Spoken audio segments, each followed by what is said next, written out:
Welcome back everybody to another video, and today we're going to be taking a look at earthquakes again. I do have a couple things to say here before we go. I haven't done this in about 3 days, so I'm going to be missing out on some earthquakes. I know that there was some bigger earthquakes in California. If I do not cover them, please, like I've said before, do not yell at me. And I might miss some because they've turned yellow. But we do have some things that I have not covered, and I know I haven't. So let's get into it right now. First, we have another earthquake up here towards Crown Heights, New York. It looks like a 2.1. And we do have the mountains here that are more common for earthquakes. But I haven't seen much up towards them. And this is right in that big river that goes right into New York City, and that is a 2.1. It was only 5.1 miles deep, but 66 people reported feeling it, and this was reviewed by a seismologist. So yeah, I'm excited to see what else comes through here in a way, because of how many earthquakes we've seen. I mean, we saw one up here towards the other day. And we've seen that swarming down here in New Jersey. So I'm excited to see what else is next. Anyways, there was also an earthquake in my home state, Maryland. And this one was a 1.8 near Spencerville. Now, on January 2nd of 2024, we saw a 2.3 about 0.5 miles near Rockville, Maryland. And that was the last one we had, but this was a 1.8 about 3 miles deep. 79 people felt it. Of course, I live in Upper Maryland, so it would not have been felt by me. I'm very sad because I have yet to experience what an earthquake feels like. So I'm excited to see that. Anyways, nothing new down here towards Tennessee, New Madrid. There was an earthquake here in Arkansas, near Lynn, Arkansas, 1.6. 1.9 miles deep. And I remember saying the other day, I've not seen in my entire time of doing this videos an earthquake in Arkansas. Well, guess what? I saw one in Arkansas. Anyways, next is Oklahoma. Definitely still seeing a bunch of activity up here towards, everywhere. There's a 1.4 near Catoosa. Still on that Tulsa International Airport range. I'm not exactly sure if that is the epicenter of the actual earthquake, if it's not in that area, but there's just happening there. Anyways, 1.7 near Ames, Oklahoma. Oklahoma? Why did I say it like that? A 1.8 near Arcadia, Oklahoma. A little bit of swarming down here, actually. 1.4 in Bridge Creek, 0.7. 0.2, all in Bridge Creek. And there was we already covered that one. And then there was 1.4 Quarry Blast near Davis. Still nothing on that mayor's fault. Only fault in Oklahoma that's been registered. Alrighty. Texas, we had an earthquake up here towards Amarillo. 2.8 near Amarillo. That's an interesting place because there's not a lot of oil fields there in Amarillo. Let's go into satellite mode here. It looks like this happened. Yeah. There is something right here, but it's been a lot. I mean, a suburban, really. There is some, it looks like wastewater stuff or like reservoirs or something up here that could have caused that earthquake. But I've never really seen anything else up there before. There was also a 3.3 in Westbrook, Texas. A 1.5 in Dilley, Texas. Nothing else there. Still some crap going on in the oil fields. It does look like we got a 2.9 here. But other than that, it's pretty quiet down there. So it is in Arizona, New Mexico, Colorado. Wyoming has seen a lot of activity, actually. 1.2 in Kelly. 0.3 in West Yellowstone, and a 1.3 near Hebgen Lake Estates, Montana. But it's not actually in Montana. Fun fact. Well, the earthquake was epicentered in Wyoming. Anyways, Utah has definitely seen a little bit of activity down here towards Milford, I think it is. or no, sorry, Enoch, 1.4 and a 1.1. There was much more swarming than that, but it's all turned yellow, so I'm not really going to cover it. This is Milford, though, and nothing else has happened here. Up here towards Bluffdale, 1.5 and 1.1, and a 1.9 near Thatcher, which the closest fault to that, surprisingly, I think is either the North Promontory Fault or the East Great Salt Lake Fault Zone. I'm not sure. You guys have to research Utah. It's an interesting place for fault lines because of how old it is, but you guys got to research it. Just research faults and you'll be so shocked. Anyways, for Nevada, there was a negative 0.5, a negative 0.0, 0.1, and a 0.0. Right on the borderline here is a 0.9, 1.1, 0.7, and a 0.7. Also in California, but it was 0.9 and a 1.6. And then we did see some swarming in Reno, Nevada. There was a 1.1, 1.0, 0.5, and a 0.6. And then up here towards the Rainbow Mountain Faults, there was a 1.1 near Lovelock. And also, I'm not associating any earthquakes with faults. I just like to see what the nearest fault zone is in case that is coming active, which most of these aren't. For California, the Elsinore fault's still pretty active here, but we saw that 1.3, 1.4, 1.4, 0.9, and 0.9. And the Elsinore fault does go up here pretty far, and there's 0.5 near Lake Henshaw. The San Jacinto, 1.2, 1.0, 0.7, 0.6, 0.6, 0.2, 0.7, and a 0.8 near Idlewild. Salton City did see a 1.2 here.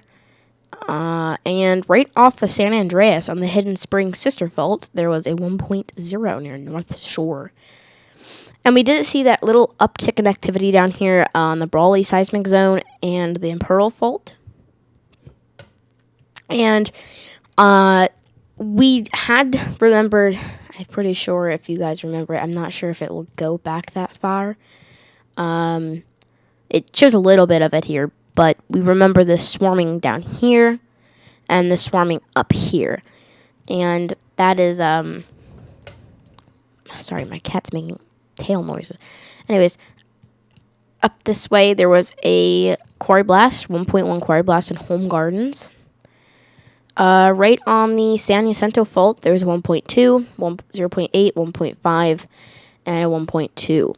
Now, this area has been pretty active, generalized, because of the San Jacinto. We always know that San Jacinto has had a lot of earthquakes before. It hasn't had a big rupture in a while, but the San Jacinto is a pretty dangerous one. It's a pretty dangerous one besides San Andreas there. Up here, there was a 1.0 and a 1.1, and then on the Johnson Valley Fault, Homestead Valley Fault, there was a 1.1 and a 1.8 near Yucca Valley. Which this is a large fault, and it goes all the way up to here and down to here, and it could be a possible extension of the Eureka Peak Fault, I'm not sure. Now, I'm not sure if I covered this or not, but I'm just going to go ahead and cover it again. There's a 4.1 in Lamont, and it had some aftershocks there. And this was on the North American side of the San Andreas.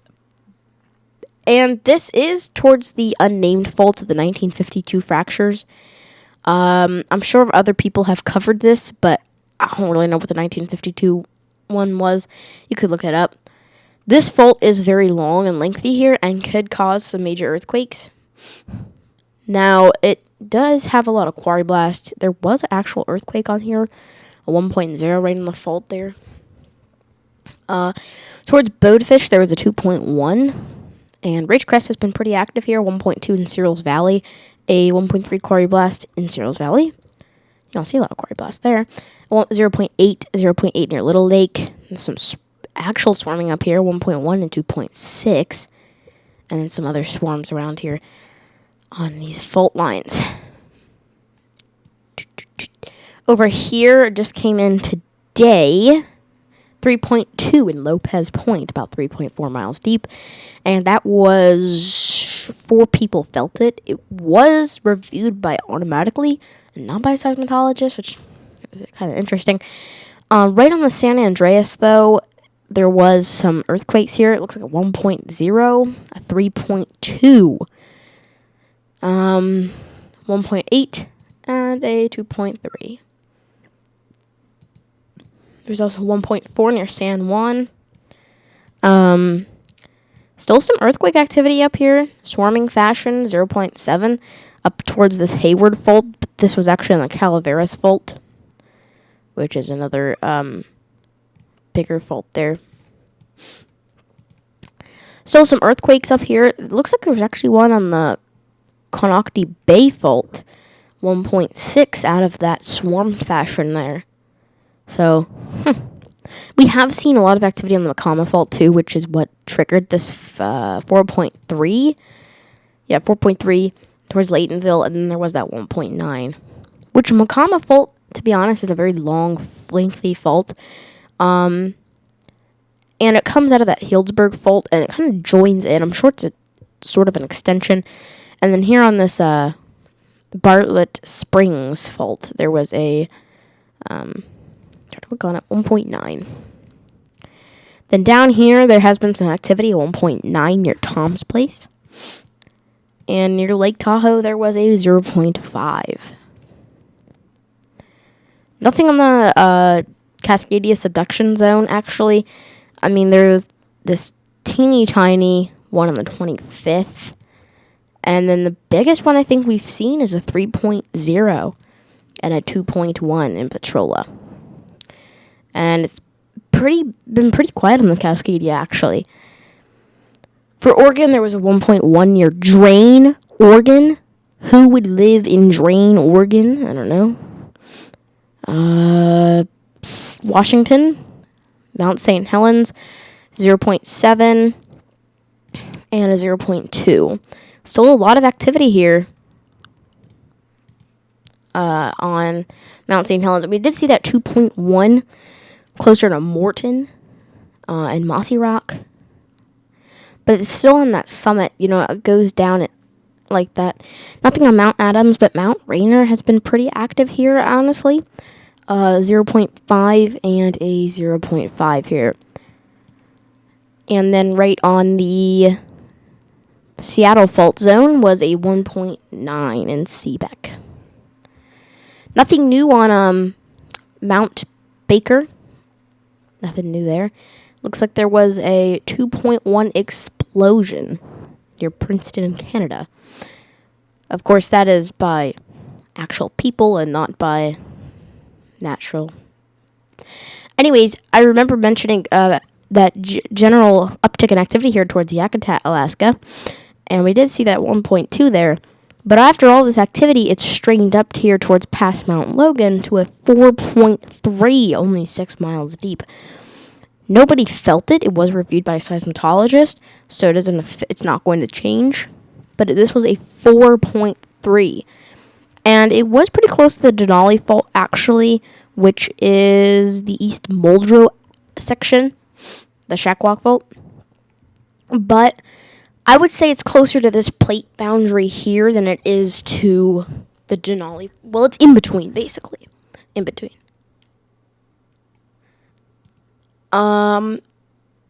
Nothing else really in Alaska.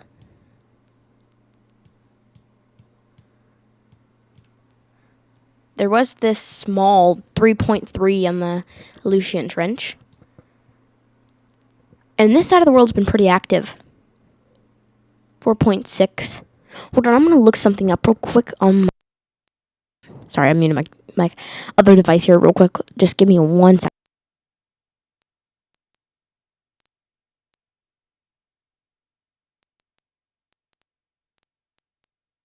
Sorry about that.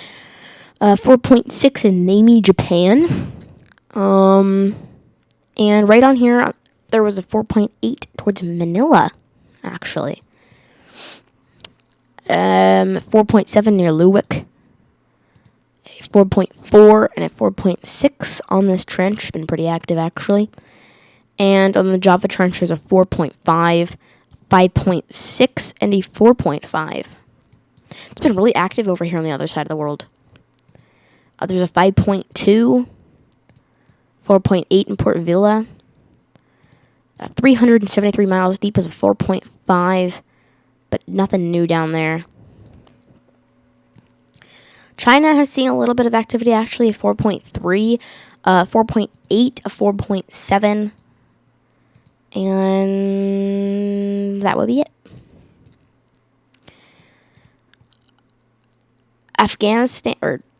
Tajikistan. No, we already covered that one. Afghanistan had 4.1 and a 4.1 here. And it's not really close to a plate boundary, so I don't see where it would be coming from. There was one on the Russia-Azerbaijan border, but this was a 4.1 here. It was actually epicentered in Russia, but it's Azerbaijan. Turkey actually had some earthquakes there on the Cretan Rhodes Ridge, 4.3, and there was a 4.1 up towards Greece here. And then into Germany was a 4.2. So yeah, a ton of activity over here on these plates boundaries, which is kind of concerning because you don't really see earthquakes in Germany. Up here on the Mid-Atlantic Ridge, though, was, the Jan Mayen fracture zone, and the Kolbinsi Ridge was a little bit of swarm here, a 4.4, 4.4, and a 4.1 near Jan Mayen. And people all the way in Iceland could feel it, supposedly, because it was only about 6.2 miles deep. But we do see a lot of earthquakes on this ridge that goes all the way up. But you don't really see it in a swarming fashion. There was a very small 4.7 in the central mid-Atlantic ridge down there. And then for Argentina, it looks like there was a 4.5 in Argentina. There was a 4.6 and a 4.8.